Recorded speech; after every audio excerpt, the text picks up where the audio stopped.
YouTube, it's Zoe at Hunt's Urban Prepsteaders, and today I am doing a quick video about how I made my hedgerow jelly, which is already made. This is like after the fact, but before the fact, I don't know. Anyway, so I've done a step-by-step guide. I've been saying to lots of people that I'm going to do some videos on how I make a lot of the stuff that I make, and I did the video before, I think it's about 2 videos back, where I went foraging to get all the different beautiful berries that you get when you go foraging, full of vitamin C and stuff. And I've made a few, I've already given a couple away. I've got some big ones and some, really love these little jars, these cute little jars my mum gave me. I'm not quite sure what they had in them. I think it was honey.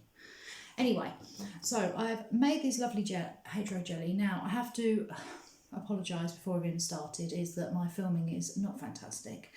And I'm still trying to find ways that I can film in my kitchen. I'm definitely no Delia Smith in there, and not make a mess at the same time in quite a small space. So what I've done is I've literally filmed it stage by stage over the top of each stage for you, so you haven't actually got me in the video and just really me talking through. The best thing about doing it like that is I can do some of the bits in my pyjamas, so, and you're never going to know which bits that was. So anyway, I hope you enjoyed this video, and it's just like me going through it, and it worked out absolutely perfect. As you can see, it's set, it's not falling about, it's like a beautiful clear jelly, really rich in vitamin C. So I hope you enjoyed this video. Okay, so in this pan I have, for my hedgerow jelly, I've got those little yellow cherry plums, sloe berries, blackberries, hawthorn berries, 1 cooking apple, 1 large cooking apple just for the pectin, and some elderberries. And this is why it's really easy. I'm just going to cover this with boiling water, and I'm going to boil it right down. Then I'm going to mash it all up with a masher, and then we're going to strain it. So I will show you when we're at the straining level of it. And this is why I want to use a lot of fruit, and it doesn't really matter. I like to do it with hedgerow, because with hedgerow you end up with lots of little stalks still in it. A lot of them have pips in them. You've got the little stones inside. I've taken the stones out of the plums, but you've got stones inside of the hawthorns. Most of this is still frozen, but it doesn't really matter. So I'm just going to boil it down and mash it, and then overnight we'll be straining this. You can see it. Oh, it looks beautiful in there, doesn't it? All the different colours. And you'll end up with like 1/4 of it, really, which is why you need lots and lots of fruit. So we'll see you at the next stage. So I've covered it with water now, as you can see, and I've just done it. I've done it with boiled water. I'm actually going to put a bit more in and fill the pan up too much. But there you can see it's like filled right up to just over it, and I'm going to boil that right down and mash it and strain it overnight. Okay, we're back again. I have boiled up all those wonderful berries together, and I've mashed them up with this really crappy masher, which is the only one I could get hold of. It seems to be the new design. Why is it everything, when they do it new and improved, it's usually crappier? Anyway, that's just Zoe's philosophy on life. So anyway, I have mashed up this mixture as best I can. It is full of, like, you've got the pips in there, the skin in there and everything, and I am going to ladle it into this lovely contraption. Now, in the old days, they used to stretch a muslin cloth over an upside down stool. I don't own a stool, and I think it's probably more effective because, as you can see, all of that is not going to fit in there. So I'm going to be doing it for a long time, and I'm going to strain it through this cloth. I got this on Amazon. I think you can get them on Amazon, and you can get them on eBay really easily. And I'm going to strain it through there into this bowl until we end up with a clear liquid. You're not supposed to squeeze the cloth or anything, you just let it run through. So by the time I have got this through there, we're going to have about half a mixture. So this is the next phase of making a jelly. As you can see, it's really quite simple. It just takes a long time and a lot of patience till you can actually get to making the jam. And this is the next phase. So I'm not going to film me ladling it, because I'm sure I'm going to be covered in it, and it already looks like I've slaughtered something. So anyway, see you at the next phase. Thought I'd just chuck a little video. I have got some of the stuff on the go in here. Just catch it going in. What a beautiful colour of that. That's those elderberries and blackberries. And there we go. We're going to have a fun mess here. Okay, so we're at the next day and I have now sifted through, it took 2 lots of my jelly. I don't know if you can see it here, once again, trying to get a good light on it here in my kitchen, which is a nightmare. But what I'm doing is I'm weighing it at the moment. So I'm actually weighing, I've got 1327 mils. And for every 600 mils of sauce that you end up with, I use 3. This is always the ratio I have always used, and it's always worked for me.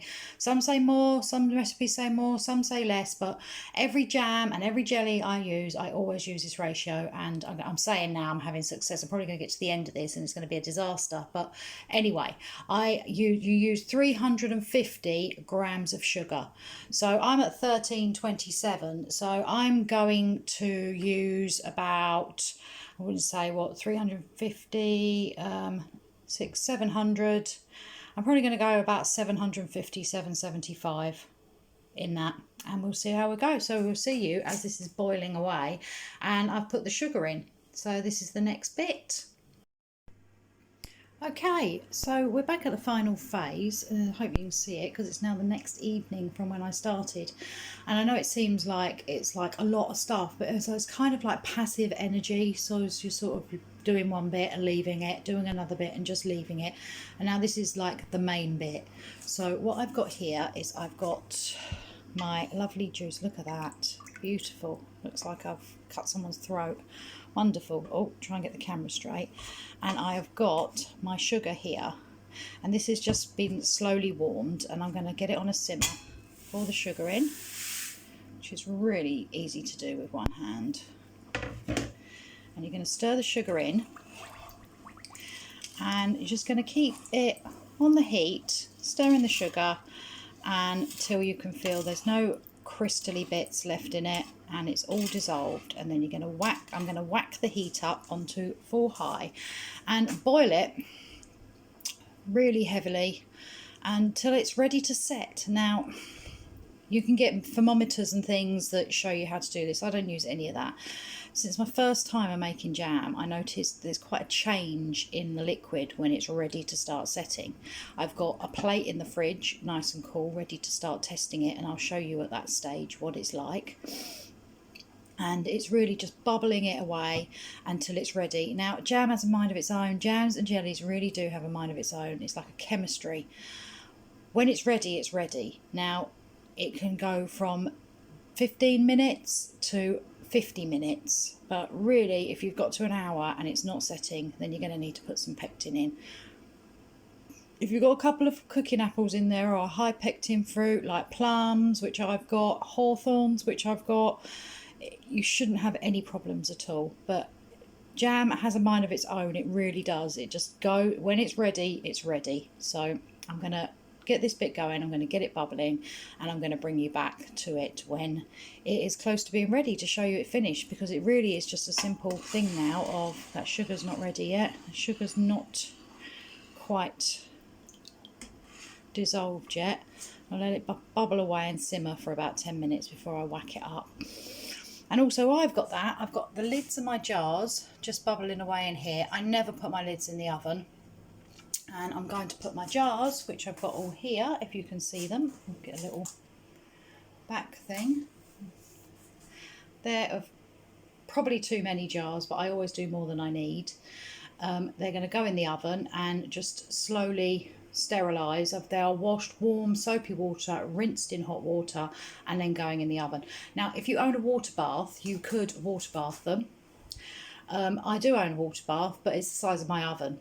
So this is urban foraging and urban making your own jams and preserving. I'd love a lovely, beautiful big Aga.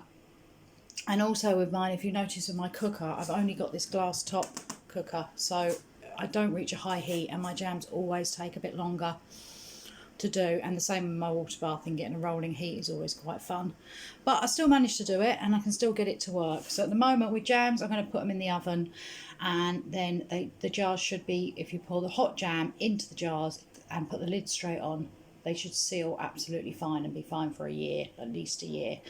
And if you don't feel that that's good enough, then you can water bath them after. So I'm going to turn you off again, and I'm going to get this bubbling up, and I will turn you back on and show you when I've when this is, I think we've nearly melted now. When this is ready, oh, sorry about the camera, I keep like going off all over the place. When this wonderful jam, my jam making spoon, it's my favourite spoon for making jam. And so when it's ready to be setting on the plate, and I can show you the texture you need before you put it into the jars. Okay, so we're now 20 minutes later, and the jam's been boiling away, and jelly, sorry, as you can see it's beautiful. I had a small accident where it overflowed. And here it is on the plate now. How well we're going to be able to see this, get it in the light. It has to be that you can push, you can see it's gone like a jelly. I put it on the plate, and that means it's ready. And that really is it. I'm going to pour it in my jars that are sitting waiting. My kitchen's an absolute mess now. I'm sorry about the way this was filmed, but wow, that really is setting. So it's time for me to get that poured in the jars. Oh wow, and it tastes amazing. So this is a fun bit now, and I'm definitely not filming that because that's going to be really messy, and I will show you tomorrow when it's all set. Okay, so it's the next day, and I've just got two here of what I've done because I've been sticking labels on in the other room, and here is the finished product. In the end, I got 3 of these little, lovely little jars, and it's set perfect, as you can see. And I got 3 of these, actually I got 2 of these bigger ones, and I got one sort of medium-sized one, which is already opened in the fridge. Yes, and it's amazing. So anyway, thank you for watching. I hope you like this video. Please like, share and subscribe. Let me know with some comments if you have had any success or if you make hedgerow jelly yourself, and I'll catch you next time. Thank you. Bye.